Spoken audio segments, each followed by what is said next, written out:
Alright,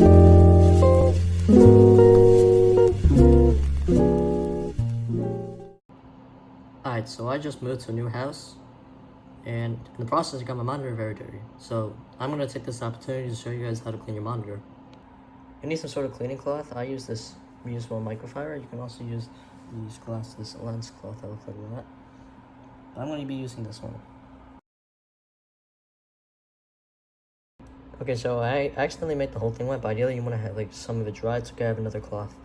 You can just grab it. So drying, all you want to do is take the wet part. You just want to gently go. You don't want to push anything in, and then you want to wipe on the parts that are dirty. Then you want to take your dry part, and in my case I have another cloth I showed you earlier, and you can just gently wipe it, and try to do it quickly.